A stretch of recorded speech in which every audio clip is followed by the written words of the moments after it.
नमस्कार, ये आकाशवाणी चंडीगढ़ है। अब आप सुकीर्ति से प्रादेशिक समाचार सुनिए। देश भर में 11 मई को सोमनाथ स्वाभिमान पर्व पूरे देश भर में मनाया जाएगा।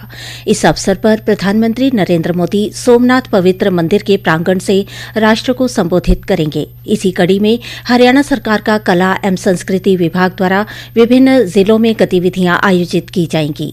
कुरुक्षेत्र के उपायुक्त विश्राम कुमार मीणा ने यह जानकारी देते हुए बताया कि अरुणाई पिहोवा स्थित संगमेश्वर महादेव मंदिर में आयोजित कार्यक्रम में मुख्यमंत्री नायब सिंह सैनी मुख्य अतिथि के तौर पर शामिल होंगे।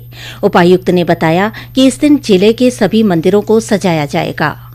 पलवल जिले में खेलों को बढ़ावा देने के लिए 21 करोड़ रुपए की लागत से नेताजी सुभाष चंद्र बोस स्टेडियम का नवीनीकरण किया जा रहा है।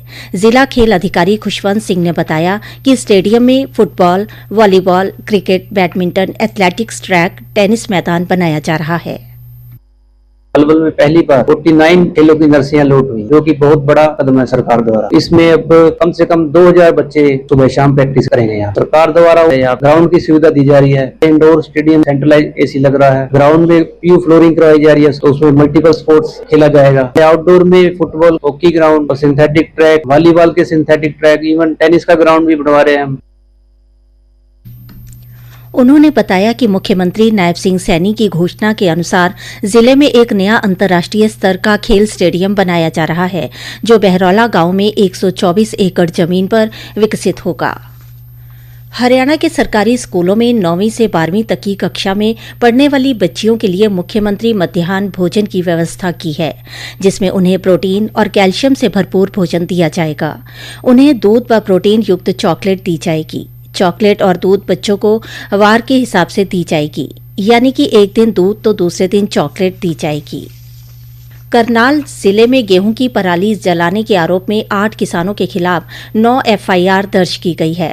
करनाल के कृषि उपनिदेशक डॉक्टर वजीर सिंह ने बताया कि जिले में अब तक पराली जलाने की 172 घटनाएं दर्ज की गई हैं। इनमें से 130 घटनाएं आकस्मिक पाई गईं, 24 में आग नहीं लगी, 2 घटनाएं वन क्षेत्रों में हुई हैं। उन्होंने बताया कि 9 मामलों में जानबूझकर आग लगाने की पुष्टि हुई है, जबकि 7 मामलों की अभी भी जांच चल रही है। हरियाणा के सामाजिक न्याय एवं अधिकारिता मंत्री कृष्ण कुमार बेदी ने कहा है कि मुख्यमंत्री श्री नायब सिंह सैनी से मुलाकात कर सफाई कर्मचारियों की सभी जायज मांगों बारे जल्द ही समाधान करवाने की कोशिश की जाएगी। कैबिनेट मंत्री कल नगर परिषद कार्यालय नरवाना में बुलाई विभागीय बैठक की अध्यक्षता कर रहे थे।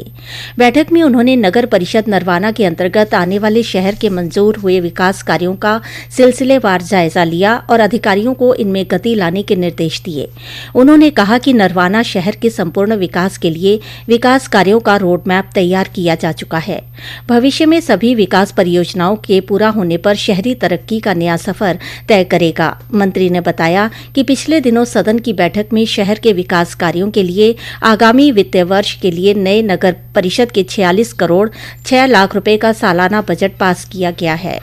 कैबिनेट मंत्री श्री कृष्ण कुमार बेदी ने बैठक के बाद सफाई कर्मचारी प्रतिनिधि मंडल से भी मिले और उनका मांग पत्र लिया और उन्हें आश्वासन दिया कि उनकी सभी जायज मांगों बारे मुख्यमंत्री से मुलाकात कर जल्द ही समाधान करवाने की कोशिश की जाएगी।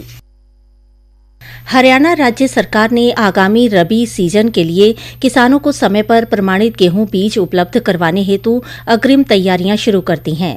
कृषि एवं किसान कल्याण मंत्री श्याम सिंह राणा ने कल उच्च अधिकार प्राप्त क्रय समिति की बैठक की अध्यक्षता करने के बाद बताया कि बीज पैकिंग के लिए लगभग 4 करोड़ रुपए की लागत से बैग खरीदने को मंजूरी दी गई है। उन्होंने कहा कि यह निर्णय बीज वितरण प्रणाली को मजबूत बनाने की दिशा में एक महत्वपूर्ण कदम है। कृषि मंत्री ने कहा कि हरियाणा बीज विकास निगम के लिए हाई डेंसिटी पॉलीथीन बैग और जूट बैग की खरीद से संबंधित महत्वपूर्ण प्रस्तावों को स्वीकृति दी गई है। उन्होंने बताया कि सीजन से पहले इन बैगों की अग्रिम खरीद का मुख्य उद्देश्य बीज प्रसंस्करण कार्य को समय पर पूरा करना है, ताकि किसी प्रकार की देरी न हो। उन्होंने आगे कहा कि प्रसंस्करण और पैकिंग कार्य पूर्ण होने के बाद प्रदेश के किसानों को उच्च गुणवत्ता वाले प्रमाणित बीज रियायती दरों पर बुवाई से पहले ही उपलब्ध करवा दिए जाएंगे। इसी के साथ ही प्रादेशिक समाचार समाप्त हुए।